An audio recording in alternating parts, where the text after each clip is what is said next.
Our first guest is Alfred Britt. Alfred is the founder, president, historian, researcher of the Cemetery Research Group of Henry County, Georgia. I've been following Alfred for a long time. You can check out his website at crghenry.org. We're going to talk about everything that he does. So without any further delay, let's get him on the line. Alfred, good evening. Welcome to K-Talk and the Fringe Radio Show. Good evening, Pat. How are you doing today? Oh, I'm doing awesome, my friend. How about you? Oh, doing pretty good. Are you enjoying Memorial Day weekend? Yes, I am. Over here in Georgia, we was up to about 90 today. Oh, wow. Yeah. And the humidity to go with it?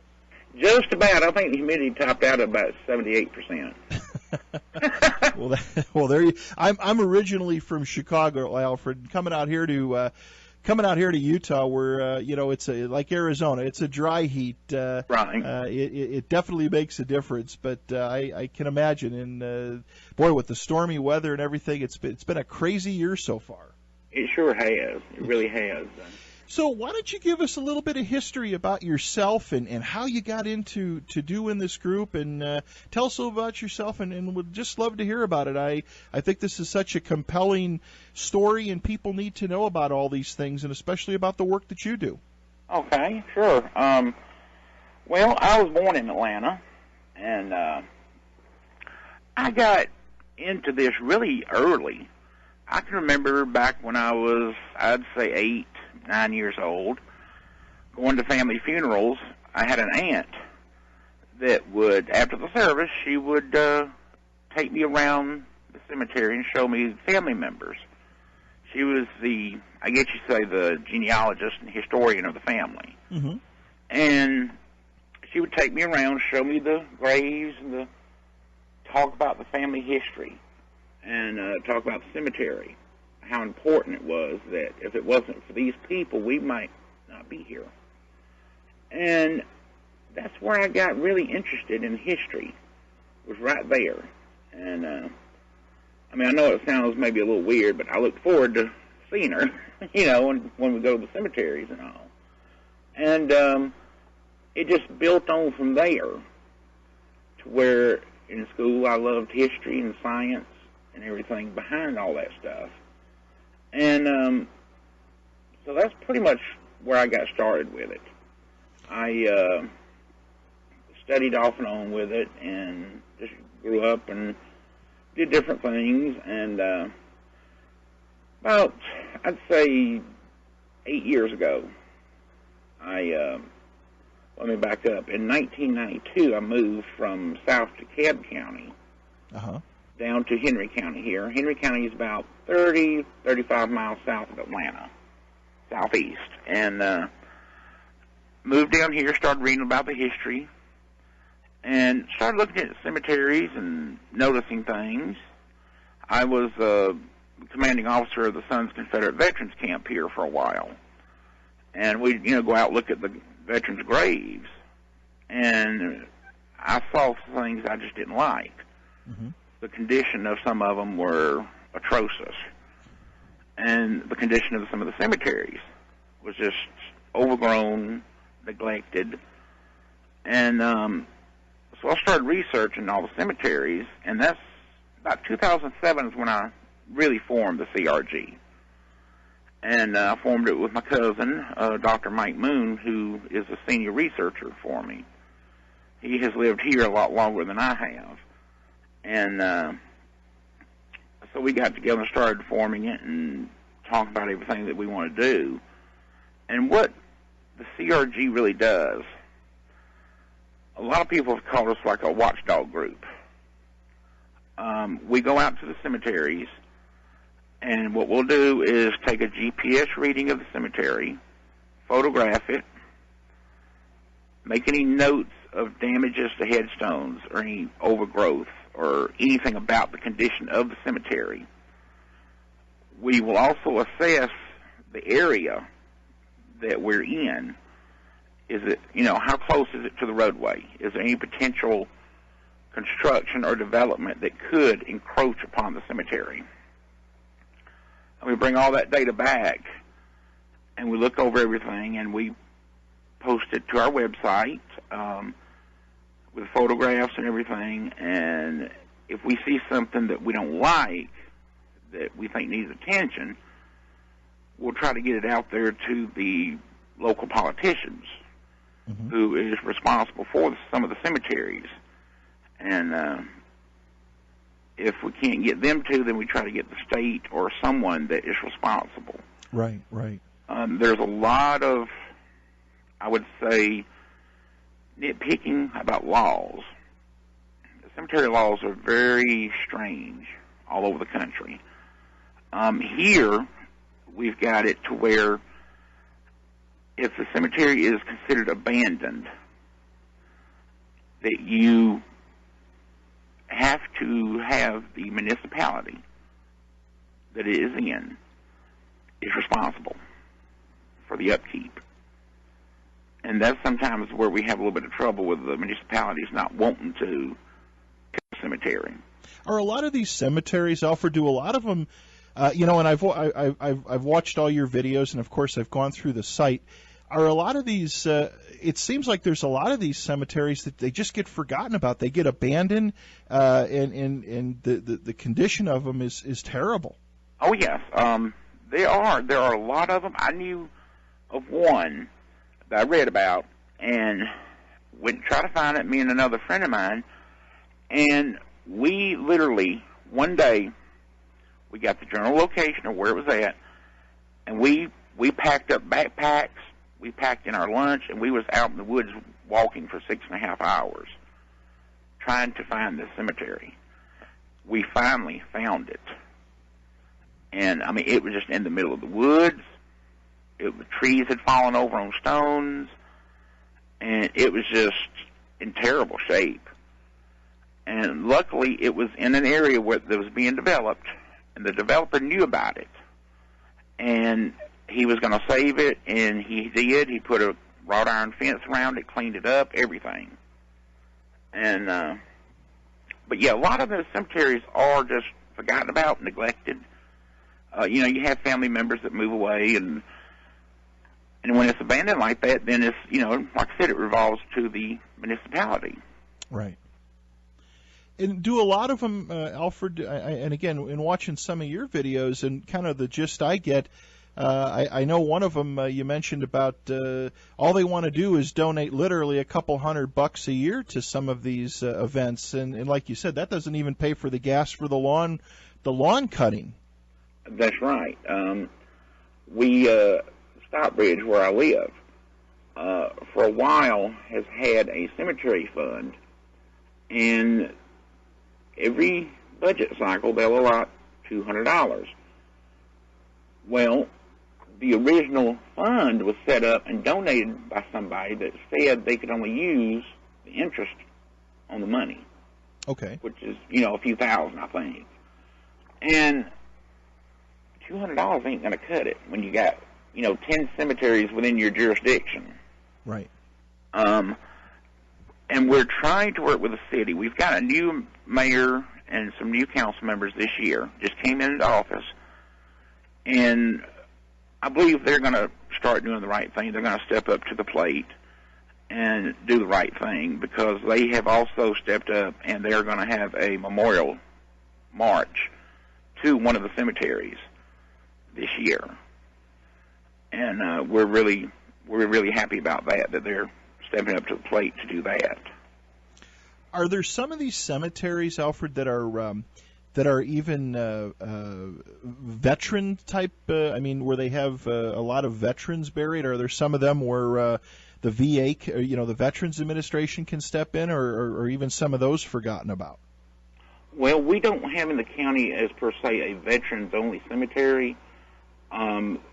There are cemeteries that have a lot of veterans in them, and it all falls back to the local jurisdiction and or state. The federal government wouldn't do anything unless it was a total veterans cemetery.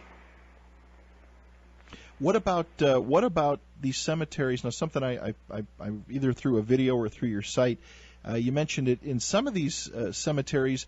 Did they start out as private, maybe church-owned cemeteries? Where some, I mean, you see that especially in in the east, in the southeast, where you'll see a church, and maybe the church isn't even in use anymore. And a lot of times you'll see small cemeteries around these churches. Right, there are some of those. That's one of the ones that really got me started. I saw one in southeast Henry County. It was the old Sharon Baptist Cemetery site. The cemeteries there, the church had moved down the road by about 3-4 miles. And, I mean, there are the old above-ground crypts that are broken in half, caved in. Trees have fallen, fences are down. Kids go in there, and I found beer bottles and all in the crypts. And I contacted the minister of the church and, said, what's going to be done about this? This is not right. And once I finally got him to contact me back, he just told me they didn't have it in their budget and that cemetery had been a thorn in his side since he became the minister there. Oh, wow. Yeah. I'm like, whoa, that's not right. Right.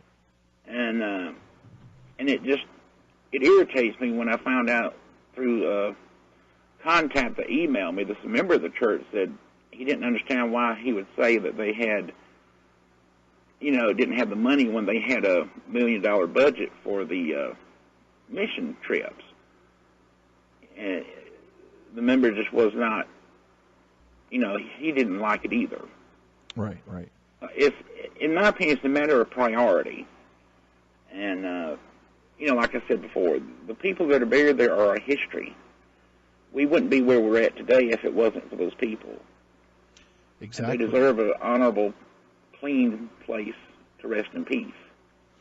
Now, going through some of your notes that you sent me, you said in Henry County you have 800 cemeteries? Yeah, we have about 800. And a lot of people look at me like, huh? Yeah, Henry County is over about 300 square miles big. Okay. And that's counting, when I say 800, that's counting everything. Your big cemeteries that you see, your little ones along the side of the roads, the churches. You may have places in people's yard where 1 or 2 people are buried. Right. And plus, you got to also count all of the Indian grave sites that are around. Are some of those? Do they have for the Indian burial sites? Do they have specific zoned areas for that, or can that just be a handful of people? Maybe like you come upon it in a forested type of area. It's like that. You come across it in the forested area. There's no one destination. They are scattered all over Henry County. Are they recognized as a cemetery, Alfred? By very few people. Of course, being the nature of them being Indian mounds, we try to protect them. If you noticed on our site where we list them, we don't really give coordinates or anything specific to get you to it because of a lot of grave robbing that can go on when it comes to that. A lot of them now we've looked at are along creeks, and they're close to where the Henry County Water Authority owns property, so it's on their property, which means you have to have permission to get on their property, and they rarely give permission for something like that. So they are somewhat protected, but they're just not recognized. Are there some situations where there are people buried and families or relatives can't even get to the grave sites where they're cordoned off, or is that really not a problem? That is a little bit of a problem. We've got a few cemeteries that are in people's yards. Oh, wow. And we were contacted by a gentleman that was wanting to get to the cemetery to do some genealogy work for his family. And the landowner wouldn't let him on his property to do it. Even though the state law, says a cemetery must have an egress and exit and entrance for the public. It's not really set in stone so much. Right. So you get into a little tricky issue of the property owner's rights versus the rights of the family members to see their relatives in the cemetery. It's very tricky. Interesting. Now, with the Indian burial sites, you've mapped out about 50 of them so far. Is that, again, stumbling upon them, or people that give you a call, or just leads and stuff that you get? It's a combination of both. A lot of it is, again, our senior researcher, Dr. Moon, that who had done a lot of research before I moved down here. He did a lot of stuff with the Civil War and the history of the Indians, and he came across them, and then he worked with one of the ladies that was one of the historians for the county and helped her write her book about the county, the Mother of Counties. And she knew about them, so he took that information and compiled it also. So it's a number of different things that come across for us. Now, you mentioned about an Indian mound site. What's an Indian burial mound or an Indian mound site? Okay, well, the site I was talking about here, we're not real sure if it's a burial mound or ceremonial. Okay. We're still researching it. We're thinking it may be more ceremonial. I was contacted back in, I think it was 2007, that a gentleman told me he had found a cemetery. Well, we got to look, and it was up a steep hill where they had graded to do some building. And so I wasn't physically able to get up there because I have some knee and back problems. So his son went up there with my camera and GPS, took the coordinates, and took a lot of pictures for me.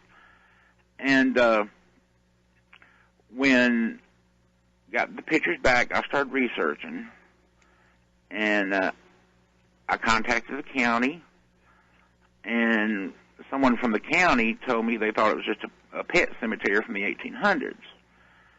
They didn't have pet cemeteries back in the 1800s. So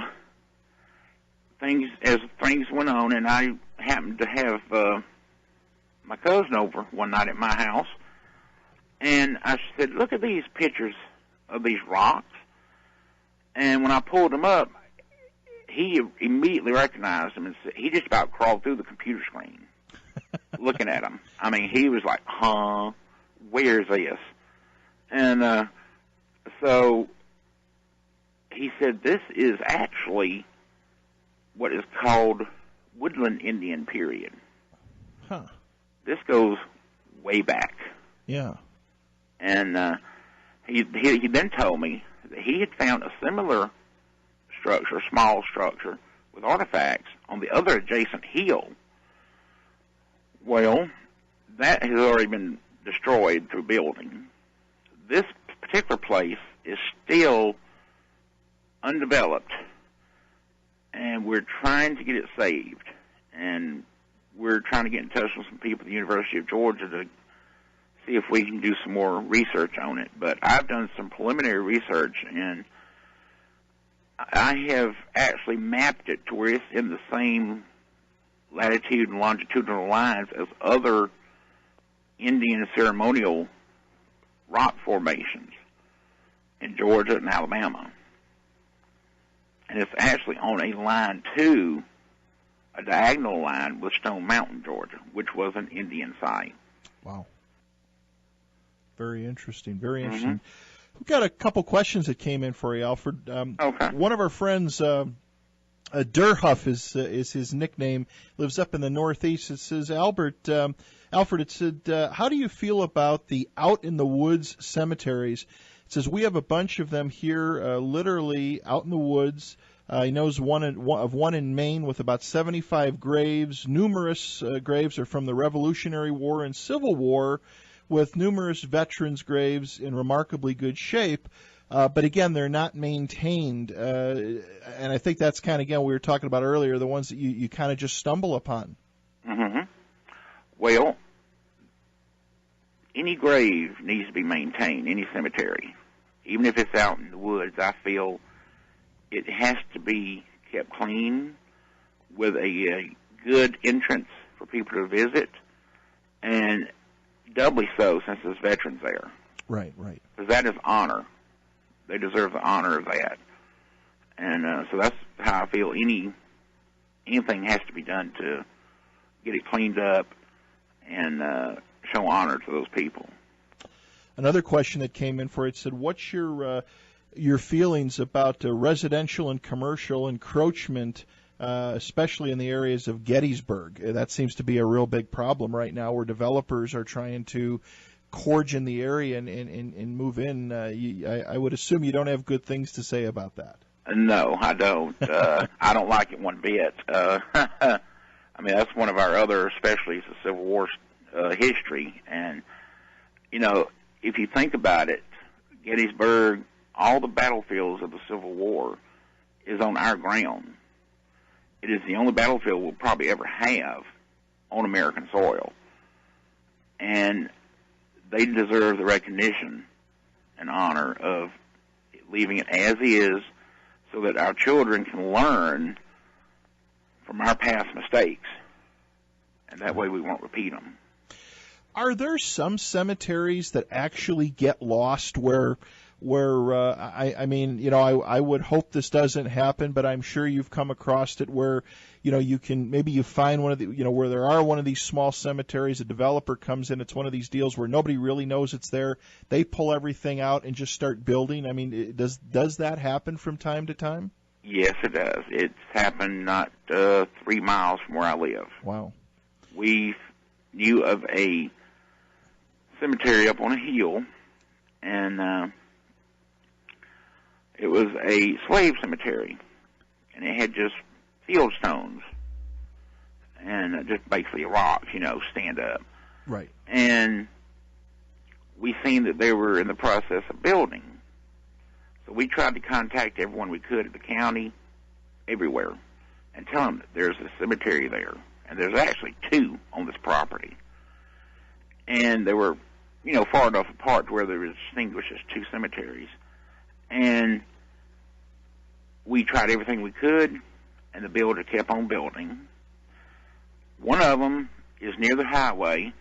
It's still not marked. I've got photographs of it that I took from a parking lot, long distance, where I wouldn't be trespassing. And of the stones, they just piled the stones up with a bulldozer and carted stones off, the rocks. The other cemetery, they went ahead and built the church on top of. Wow. Yeah. What did they do with the remains, or did they just not worry about that? They didn't worry about it. Now, you got to realize, too, being a slave cemetery that old, there's not going to be really much as far as remains. Right. I mean, there may be a few bone fragments and some dark dirt, but that's about it. So they come in there with a bulldozer and just do their thing. Yeah. Wow. And that's happened a lot and all over the country. Unbelievable. It is. It really is. What can people do to help maintain these cemeteries and keep them clean? I mean, of course, our show, Alfred, we talk a lot about paranormal stuff, and I'm gonna have to get a question or two in for you on that, right, with all the stuff that you do research on. But back in Chicago, where I'm from, there's a very famous cemetery known as Bachelor's Grove. Bachelor's Grove was owned by Cook County, which is in where Chicago resides. It's on the southwest side of the city, out in the southern suburbs. It was owned by the county just didn't maintain it. It is a very unique place. A lot of activity happens there, and something that I'm sure that you've seen too is some people participate in what I'll call satanic rituals out there. You'll see candles and wax and stuff, and they're doing things they shouldn't do. But again, that was one of those forgotten cemeteries.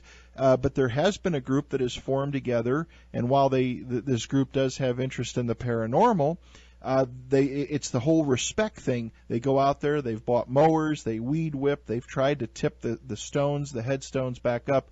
What's a good choice if somebody knows of a cemetery like this and a group wants to help clean it up? What's the best way to do it? Should you just go in there and start doing it, or do you think it's a good thing to contact the county, or maybe some suggestions you'd have? Okay, the best thing to do in that situation is first find out who owns the cemetery, who owns the land. And say if it's an individual, get their permission to go on the land and clean it up. And let them know that's what you're doing. You just want to clean it up. If it is the county, and the county or a city or municipality refuses to clean it up, let them know that you would like to have a group come in there and clean it up and get their permission. That's one tricky thing here in Georgia is you got to get permission to go on someone's property, even if it's a cemetery, even with the state law that says cemeteries must have an entrance and exit. So the best thing to do first is to find out who owns the property and get in touch with them. And then if you're an individual, you see one, and you like to do something, what we have promoted is try to get organizations in the community to have a day to do something like that of community service, such as your Boy Scouts, Girl Scouts, right. And they are an excellent source to do some of the, light stuff. Right. Now, your more heavy stuff, like your tipping the stones back up, you're going to have to get someone in, like, the monument companies to help do that, because they'll have the special equipment and know how to handle those heavy stones. Right. Well, and again, is it because do the county sometimes, Alfred, do they sometimes keep people from doing that because of insurance and liability? Is that really the big... Sometimes they will. Sometimes they may have you sign a clause that they're not responsible if you get hurt. Yeah. So sometimes they'll do that. Yeah, because they don't want to they don't want to end up getting sued. Right, of course. Right. But again, there's so many of these, and here out in the West, of course, we've got our big cemeteries here in the city and in the suburbs. But you'll be driving along, especially out in the rural areas, and it's amazing to see how many of these little cemeteries there are. I mean, there's here in Utah. There's hundreds of them. They're peppered everywhere. They're like little communities that started. They're now considered ghost towns. They've kind of folded, but yet there's those areas, and some of them are just there's just nothing left of them. Oh yeah, you'd be surprised where you find cemeteries. I mean, we've got one cemetery here that is on Highway 42, just below me. For a while, I didn't know it until I started researching it, and I read where it was at, and I was like, I've passed by there. Where is it? Am I blind? And so come to find out, the property had been developed, and it was like a small strip mall in it, on the property. Well, in the front yard of the strip mall is this big, like 6-foot tall privacy fence in the rectangle shape. Hey, Alfred, I got to stop you for just a second. We've got to take a quick commercial break. All right, everybody, welcome back to the Fringe Radio Show. Our guest tonight for the first hour, Alfred Britt. Alfred, thank you again, my friend, for giving up your Saturday night to be here. Thank you for having me. So we were talking right before the break, and I mean to interrupt you, about a cemetery that you came across that you weren't expecting. That's right. As I said, it's in the front yard of a strip mall with a 6-foot high privacy fence around it and a gate. And so we went there to survey it and opened up the gate, and there was, I think, about 7 or 8 burials there. And I believe one of them is also a veteran. And, just driving down the road, you'd never know when it was there. Right. Such as I was talking earlier, the old Sharon Baptist cemetery site, the church that had moved, it was on, when I first discovered it, it was on like a little dirt road. It's now since been paved and everything, but in essence, like I said, it's in such sad shape, and yet there are people buried there, and that's one thing that is very important, I'd like for the listeners to know. You never know who is buried in these cemeteries. That particular cemetery, there's buried people there that helped develop Henry County, and it is in that kind of condition. Yeah. You never know. And that's what is so sad about this. And it's throughout the country. It's not just here. Right. And that's just the lack of respect for history. Yeah. And the past. Well, especially when the cemeteries are in such bad shape, and then again when you get some people that want to go out and be funny and kick headstones over and stuff like that. They they have no respect for, if they have no respect for a past life and a past memory, they have no respect for the current life that people live.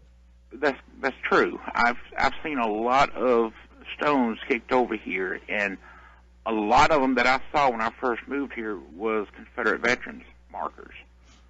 And see, we have over 1,000 Confederate veterans buried here in the county.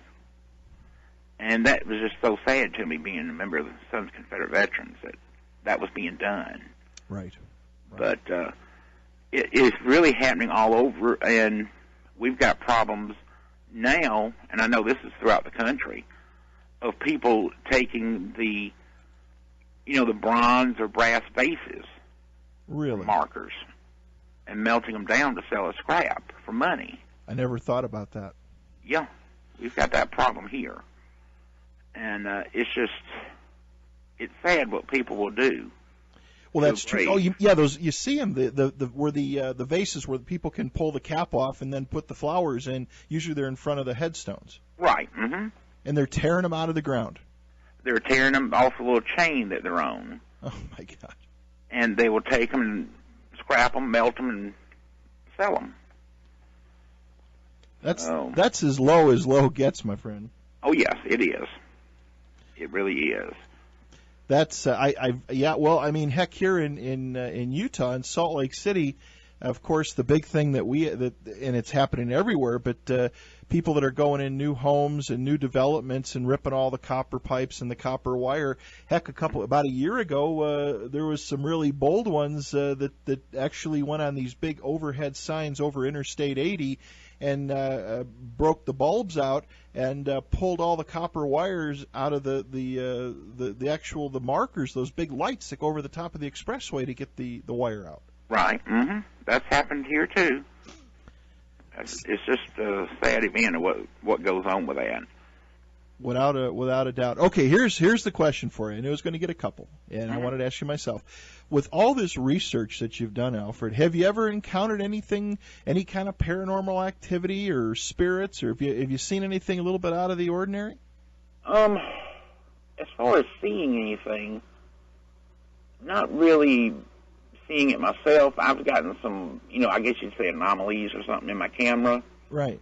I'm not sure what they were, if they were orbs or dust or what they were, or the sun. But I do get from time to time stuff like that. Now, going in cemeteries, I get feelings. Right. And now I don't know if it's, paranormal, if it's because I know the history and the sense of honor and what's there. But I do know, a few people here have said that they have seen things. Yeah. And I know they, at one time, I don't think they're doing it anymore, they were doing a haunted history tour at McDonough City Cemetery. And I think they've changed that to, I think it's like a history tour. Right. Where people would dress up as a person and tell about their lives. So. But nothing really, spectacular. Well, yeah, it's interesting. I mean, here we've got a lot of paranormal research groups that we've had in the studio and on the show. And the one thing I always tell listeners, if you have a desire, first of all, if the gates on the cemetery are closed, especially the big ones, don't go in there because you are trespassing and you can get arrested. But the big thing is have some respect. Have some respect for the people that are there, and I mean we get a lot of people that do, that go to these, especially the open cemeteries where there's no gates or nothing, and the big thing again is just being respectful. That's what it's all about, having a little bit of respect. That's true. That's what it really is all about, and that's what I hope a lot of listeners come through that to help broadcast that throughout to people. Now, one thing I noticed on your website I wanted to ask you about is it's called How to Adopt a Cemetery. Is there a program out there for that, or is this is this something in Henry County that you offer or you work with? That is just a general guideline of how you can adopt to get a group, like I was saying earlier, the Boy Scouts. Right, gotcha. Or something to keep them clean. Some municipalities have, like an adopt a road. You might see if they will have that as far as the cemeteries that are abandoned, where a group can adopt a cemetery to keep clean, like they do the roads. And it's just like a general guideline is what we were setting up. Gotcha. And but again, like you said, go to the county and see if you can find out who owns the thing first. Right, yeah, that's most important. And so I do remember, back to the paranormal here for a minute, we had a house here near a cemetery that it was called the Selfridge House, and they had a well back in there, and there was, like you said, they had people going in there doing strange things they shouldn't. And it was adjacent to an old cemetery, but as far as in the cemetery itself, I don't think they ever messed with it, but they did have to do something to the old house. Gotcha. And so, it's sort of connected and everything to where that happens. And it's like I was in my notes I sent to you about the Civil War stuff with the cemeteries. Mm-hmm. It all connects together. Because during the Civil War, they actually used the cemeteries for placements on the map. Very true. If you read some of it, if you've seen it on our site, one of the videos we did, we actually found out, it took us years of research to do this, but we was looking at cemeteries, and we was looking like, look at that, that's a earthwork, or there's rifle pits. And we started plotting them on a map, and then we started doing some more research through the Georgia Archives, and we also found out that General Wheeler with the CSA with the Home Guard, the 2nd Georgia, on the march to the sea when Sherman started to try to slow him down. It was a delay action, they call it. And they used the cemeteries as plot points, because that's where the Home Guard would know where the cemeteries are in your community at that time. Right. They were important places. And so that's what they did. If you know anything about the March to the Sea, he pulled out of Atlanta, Sherman did, in November 14th. And that first day, they went 15 miles. That's a good haul for, 30,000 men with horses and wagons. Right.